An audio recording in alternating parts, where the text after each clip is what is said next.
Hello students, मैं ना for BCom student. मैं आज आपके लिए बहुत ही इंटरेस्टिंग वीडियो लेके आई हूँ जिसके अंदर हम करेंगे कॉस्ट अकाउंटिंग की यूनिट सेकंड, कॉस्ट अकाउंट की यूनिट फर्स्ट। मैं आपको पिछली वीडियोस के अंदर करवा चुकी हूँ। अगर आपने नहीं देखी है तो आप जाके पहले वो देखिए, फिर हम यूनिट सेकंड स्टार्ट करेंगे।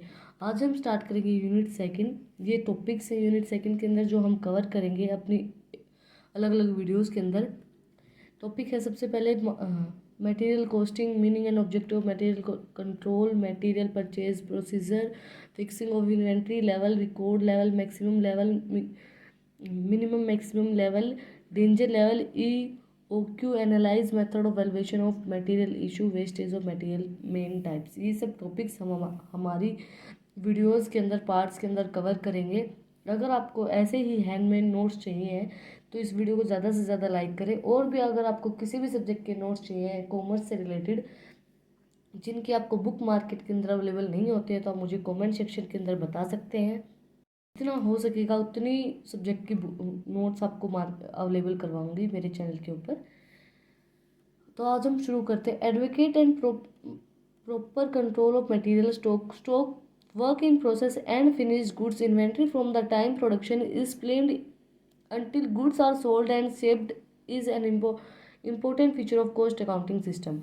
मतलब वर्क इन, अगर जब काम प्रोसेस के अंदर चल रहा है, पूरा नहीं हुआ है, जो हमने शिप मतलब वो जब तक बन के कंप्लीट नहीं हो जाता है जो हमारा प्रोडक्ट है, ये इसकी एक इम्पोर्टेंट फीचर होती है कोस्ट अकाउंटिंग सिस्टम की। The study of the this subject can be defined into following heads. जो ये सब्जेक्ट है ये 3 हेड्स के अंदर डिवाइड किया गया है। Purchase of material and storing, material inventory control and purchase of materials.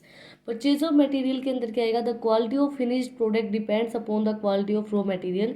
जो परचेज ऑफ मटेरियल के अंदर क्या आएगा कि हम जो रॉ मटेरियल परचेज करते हैं उसकी क्वालिटी कैसी होगी। जैसी हम अपना रॉ मटेरियल खरीदेंगे, जैसा हमारा रॉ मटेरियल होगा, अगर हमारा रॉ मटेरियल अच्छा है, हम अच्छी क्वालिटी का रॉ मटेरियल लेके आए हैं, तो हमारी जो क्वालिटी ऑफ प्रोडक्ट होगी वो भी अच्छी होगी। द परचेज ऑफ सब standard material can be only relates in high wastage of material, low quality of product and machine breakdown.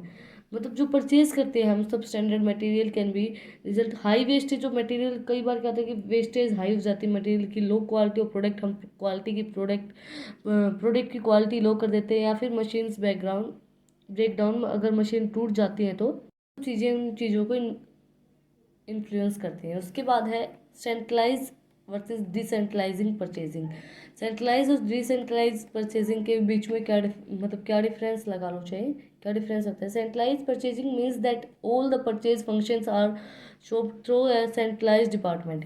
जो सेंट्रलाइज डिपार्टमेंट होता है उससे सारी परचेज की जाए। डिसेंट्रलाइज परचेजिंग के अंदर क्या आएगा कि वेरियस डिपार्टमेंट आर, मतलब एक तो सेंट्रलाइज के अंदर तो क्या होगा कि सिर्फ एक डिपार्टमेंट जो सेंट्रल डिपार्टमेंट है वहीं से परचेज की जाएगी। डिसेंट्रलाइज के अंदर क्या होगा कि कोई भी एक सेंट्रल डिपार्टमेंट नहीं होगा, डायरेक्टली उनको जहाँ भी मिलता है, जो भी अथोराइज्ड है उसी से वो परचेज कर लेते हैं। Decentralise purchasing various department are authorise to makes their purchasing directly and independent from the market. कहीं से भी वो परचेजिंग कर सकते हैं। सेंट्रलाइज के अंदर एक स्पेसिफिक प्लेस होती है। Advantage of centralise purchasing. Centralise purchasing की क्या एडवांटेज होती है? Economic of bulk purchase. Bulk मतलब इकट्ठा सामान लेना है, ये नहीं बोलते ज़्यादा सामान ले लेते हैं। अगर हम जैसे हमने एक दुकान फिक्स कर रखी है, हम यहाँ से सामान लेते हैं, तो हम कई बार क्या करते हैं, वहाँ अगर सस्ता सामान होता है तो हम बल्क में सामान उठा लेते हैं। Centralise centralise purchasing means bulk purchase and its bring economy in cost of purchasing. Can it brings economy in cost of purchase such as lower rate of material, more trade discount, economic transport etc। मतलब हमारी देखो, जब हम centralise purchasing करते हैं, economic of bulk purchase, हमने अगर bulk में सामान ले लिया तो एक तो वो कम, ये नहीं कहता हमने ज़्यादा खरीदा था इसलिए हमें कम प्राइस के अंदर मिला है। तो अगर हम ज़्यादा परचेज करेंगे, बल्क में सामान को परचेज करेंगे, तो हमें प्राइस भी कम लगेगा, हमें प्राइस भी कम देना पड़ेगा, और ट्रांसपोर्ट का भी खर्चा बच जाएगा। कि जैसे एक बार अगर हम कोई सामान मंगा रहे हैं उसके लिए भी ट्रांसपोर्ट का खर्चा लगेगा, और हम बल्क में लेके आएंगे उसके लिए भी लगेगा, तो वो खर्चा भी बच जाता है। इसके बाद है expert and talented purchasing staff. The centralise purchasing department can staff with the highly paid staff who are expert and talented in the proceeding of purchasing. मतलब टैलेंटेड स्टाफ होता है, परचेजिंग स्टाफ जो भी परचेज करते हैं, जैसे कि अब बल्क में सामान उठाना है। अब क्या होते हैं, बड़े बड़े बिजनेसमैन के जो बड़े बड़े बिजनेस होते हैं उनके अंदर जो उनके होलसेलर रिटेलर होते हैं वो बल्क में सामान उठाते हैं, तो वो उन चीज़ों में एक्सपर्ट होते हैं कि हाँ ये प्राइस इतने का होगा। जैसे ये नहीं कहते, दुकानदार अगर सामान लेके आएगा तो वो कम प्राइस में लेके आएगा, उसको पता है कि ये कितने का होगा। लेकिन हम जब नॉर्मल लोग जाते हैं सामान लेने, उन हमें नहीं पता होता कि प्राइस इसका कितना चलता है या कितना है, तो हमें जितना वो बोलते हैं उतने में ही हम लेके आ जाते हैं। इसके बाद है better control, centralize purchasing, avoid duplication, overlapping and non uniform procurement of material. मतलब हमारा अच्छा कंट्रोल रहता है, जैसे डुप्लीकेशन मतलब अलग अलग, ये नहीं होता कि डबल सामान दे दिया किसी ने या फिर ऐसा कुछ हो गया, तो हम अपना सामान अच्छा अच्छे से लेके आ सकते हैं, हमारा कंट्रोल अच्छा होता है उसके ऊपर। उसके बाद economic in complex of records, in case of centralise purchasing all purchase records are keeped in the one place under the supervision of the purchase officer. इसके अंदर क्या होगा, जो भी रिकॉर्ड्स हैं वो ये मतलब अगर हम अब इकट्ठा सामान ले रहे हैं तो जो सुपरवाइजर है उसके पास सारा रिकॉर्ड रहेगा कि ये सामान गया है, तो सेंट्रलाइज परचेजिंग इजी रहती है।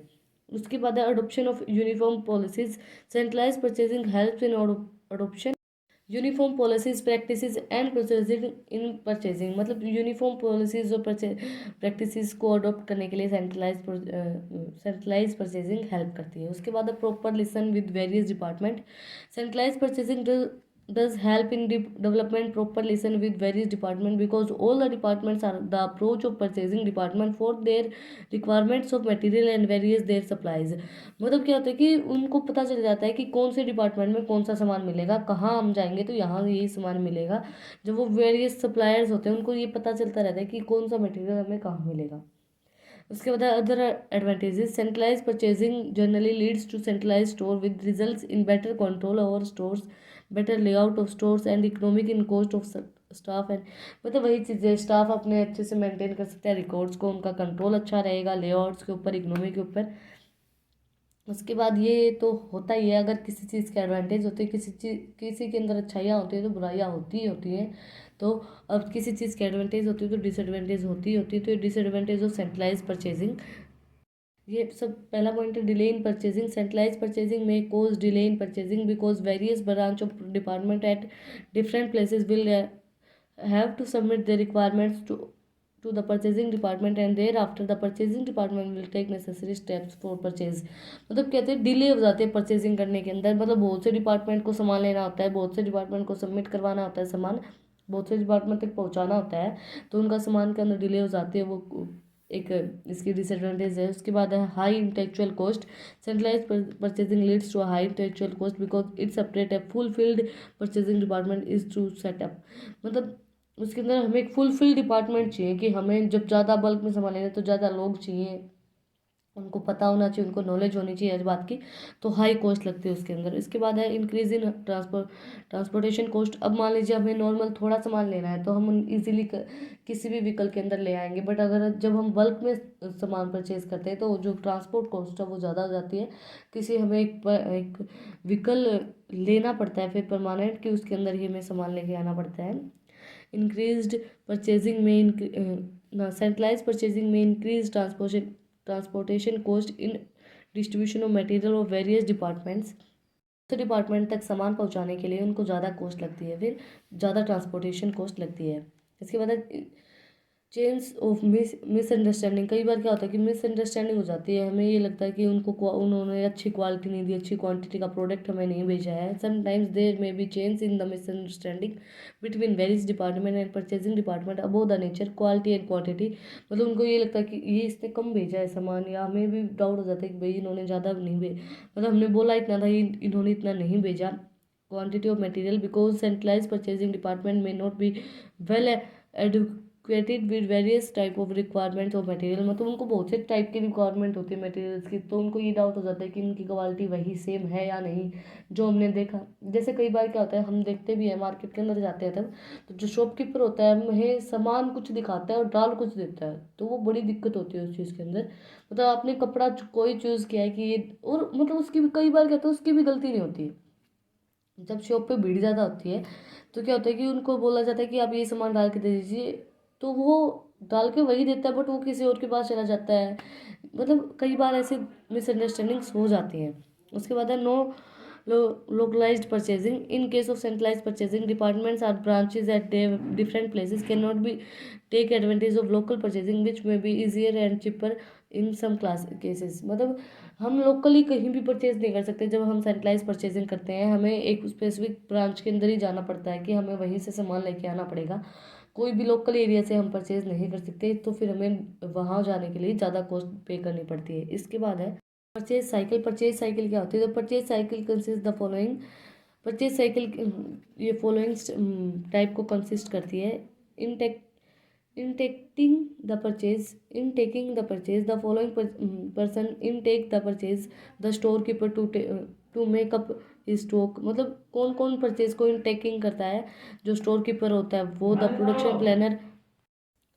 Production planner to acquires material for research and development or the manufacture and new product. मतलब मैन्युफैक्चर करने के लिए न्यू प्रोडक्ट को। उसके बाद the department heads of acquiring such material such which do not form part of store list. Such material are not useful keep to in store rooms. हमें store rooms के अंदर वो मटेरियल नहीं रखना है। उसके बाद परचेज रिकॉग्नाइजेशन। हमें कौन सी चीज़ परचेज करनी है, कौन से मेरी उसकी रिकॉग्नाइजेशन है, वो हमें लेनी है या नहीं लेनी है। The purchase recognization is a request made to the purchase department to purchase the material enlisted in its form. It is prepared by the officers who invite the purchase and of this is the store keeper in the maintain functionary. मतलब कि हमें जो कौन सी department के अंदर कौन सा purchase लेना है, कौन से सामान लेना है या नहीं लेना है, वो सब चीज़ें। उसके बाद bills of material. Whenever a job or a worker order is taken in the hands, the complete schedule of such material parts etc along with their sufficient sufficient prepared by the planning departments and the drawing officers as would be required and completing their works। मतलब जो भी bill of material जितना भी हमें देना है कि जितना हमारे हाथ में आया है उस शेड्यूल के अकॉर्डिंग, उस पार्ट्स के अकॉर्डिंग। सॉरी, मेरे थोड़े गले में पेन हो रहा है क्योंकि मेरी थोड़ी सी तबीयत ख़राब है, बट अभी एग्ज़ाम का टाइम चल रहा है तो मैं सोच रही हूँ बच्चों का लॉस नहीं होना चाहिए।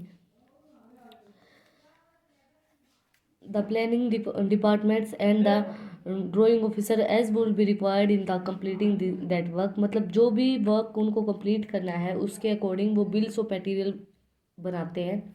उसके बाद deciding important factor relating to purchase. जो भी इंपॉर्टेंट फैक्टर्स हैं परचेज से रिलेटेड वो डिसाइड करते हैं। जैसे व्हाट टू परचेज, हमें क्या परचेज करना है, when to purchase and how much to purchase, हमें क्या परचेज करना है, कैसे परचेज करना है, वो सब चीज़ें वो डिसाइड करते हैं। जैसे हमने इकोनॉमिक्स के अंदर पढ़ा था 12th क्लास के अंदर, how to produce, for whom to produce and what to produce. तो सबसे पहले व्हाट टू परचेज, हम क्या परचेज करें। In the distribution columns of the purchase and recognization from the sufficient and the quality of material are maintained in the unbiased terms of so that fulfill purchase may not be made and the article may be purchased or recognized। मतलब जो हमें क्या purchase करना है, किस type का purchasing power रखनी है, क्वालिटी कैसे रखनी है उसकी, लोग उससे सेटिस्फाई होंगे या नहीं होंगे, हमारा मटेरियल कैसा होगा, उन सब चीज़ों को डिपेंड करती है बट टू परचेज। उसके बाद है व्हेन टू परचेज, हमें कब परचेज करना है, कब कंज्यूम करना है। Material purchase is made when the stock of material is reduce. जब स्टॉक कम हो जाता है तब हमें परचेज करना है, कि वो कंजप्शन ज़्यादा हो जाती है, स्टॉक कम हो जाता है तो अब हमें परचेज करना चाहिए। उसके बाद हाउ मच टू परचेज, कितनी क्वांटिटी हमें रखनी चाहिए, कितनी क्वांटिटी के अंदर हमें परचेज करना चाहिए, वो सब चीज़ें हम इसके अंदर देखेंगे। उसके बाद फोर्थ पॉइंट है सिलेक्टिंग ऑफ सप्लायर्स। हमें सप्लायर सिलेक्ट करेंगे आफ्टर रिसीविंग द परचेज को रिसीव करने के बाद next step to select suppliers. हमें सप्लायर सिलेक्ट करने पड़ेंगे। To whom to the order में बी स्पेंड फॉर सप्लाई, हमें किन का ऑर्डर लेना है सप्लाई करने के लिए, वो सब सप्लायर्स हमें सिलेक्ट करने पड़ेंगे। उसके बाद है purchase order and follow up. हमें परचेज का ऑर्डर लेना पड़ेगा और उसको फॉलो अप करना पड़ेगा। Having accepted the tender the order, मतलब जो टेंडर है वो हम ले लेंगे। जैसे ये बोलते हैं हमें टेंडर मिला, इतने हमें सामान भेजना है तो परचेज का ऑर्डर हम ले लेंगे। Placed by the purchase department purchase department से with the firm selected for the purchase recognization material, जो भी फर्म रिकॉग्नाइज की गई है उससे। इसके बाद है रिसिप्ट ऑफ गुड्स। फिर जो गुड्स की रिसिप्ट है in big understanding undertaking a separate department known as receiving department, जो रिसीविंग डिपार्टमेंट होता है रिसीव्स द सप्लाईज, जो सप्लाई होती है उसको रिसीव करता है। And in small understanding this function is perform by the store keeper, जो फंक्शन से स्टोर कीपर परफॉर्म करते हैं रिसिप्ट ऑफ गुड्स, गुड्स की रिसिप्ट लेते हैं रिसीविंग डिपार्टमेंट से। इसके बाद है इंस्पेक्शन ऑफ गुड्स रिसीव्ड, जो भी गुड्स हमें रिसीव हुआ है उसकी इंस्पेक्शन करना। तो इंस्पेक्शन डिपार्टमेंट में इंस्पेक्शन ऑफ गुड्स रिसीव्ड, जो उनको रिसीव हुआ है गुड्स हुए हैं उनके इंस्पेक्शन करना, वो उसकी क्वालिटी सही है या नहीं है, उससे हम सेटिस्फाई हो रहे हैं या नहीं हो रहे, उन सब चीज़ों की इंस्पेक्शन करना। उसके बाद है passing invoice for the payment, फिर उसके बाद इन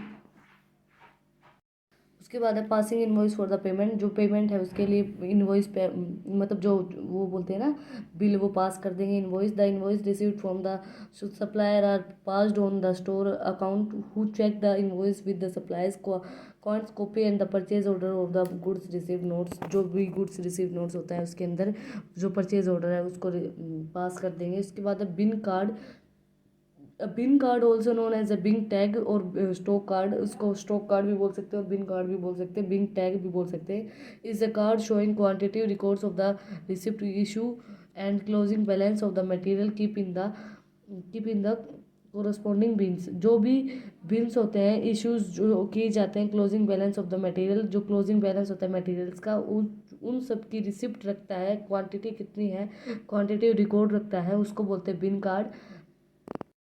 आज की वीडियो में हमने किया है purchase of material and storing, जो पहला पॉइंट है इसका on the study of subject of the dividend into following heads इसके हमने किए हैं। अगर आपको मेरी ये वीडियो पसंद है तो इसको ज़्यादा से ज़्यादा लाइक करो और मेरे चैनल को सब्सक्राइब करें। Thank you for watching.